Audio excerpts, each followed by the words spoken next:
former intelligence officer and CEO now of the consulting firm Diligent Innovations. Mike, again, good to see you. Afternoon, Chip. Candidate Romney points out, well, we want to work with our partners over there, our friendlies over there, figure out who's whom among these Syrian rebels. That's proving to be difficult, isn't it? Yeah, it's extremely difficult. I mean, I was a naval intelligence officer. One of the things you realize is just how little we know about who these people are today. And then as one of your comments earlier during your reporting was, whoever may be on our side today could very much be against us tomorrow. We should have learned this lesson when we armed Ho Chi Minh in Vietnam and even more recently with the Taliban and during the Russian invasion and occupation of Afghanistan. We have a terrible history at this. It's really hard. People who are militants who want power, when they get power, they're going to be much less beholden to us. And this notion that we're going to have a lot of power over them is frankly naive. You started speaking about this from what I can find about 8 months ago on this very program, saying if anybody starts arming these guys, it is inevitable that some good and some not so good from our perspective, people are going to get a hold of them, and it's not going to work. And sure enough, well, here we are.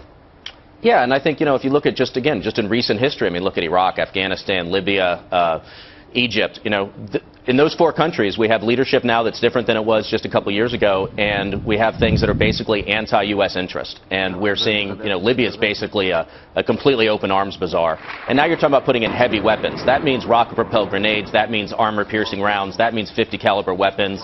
Those kinds of things are really, really dangerous for U.S. interest. You think about the attack recently on our embassy and consulate. You're talking about heavy weapons. That's the whole point. It's bad enough if these guys are shooting each other with, light armor and machine guns and pistols. But my God, when you start giving them 50 caliber weapons and even larger rocket-propelled grenades, that's really, really dangerous stuff. Some indications cluster bombs may be in the mix now. And for people who aren't familiar with cluster bombs, it is exactly what it sounds like. They drop everywhere and kill everyone indiscriminately.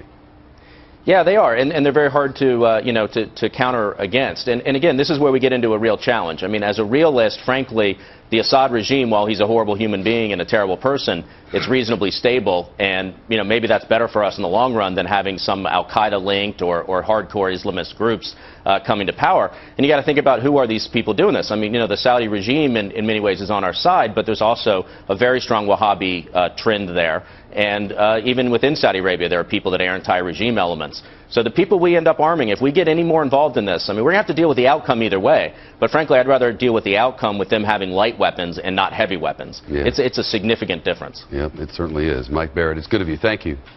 Thank you. All right. Well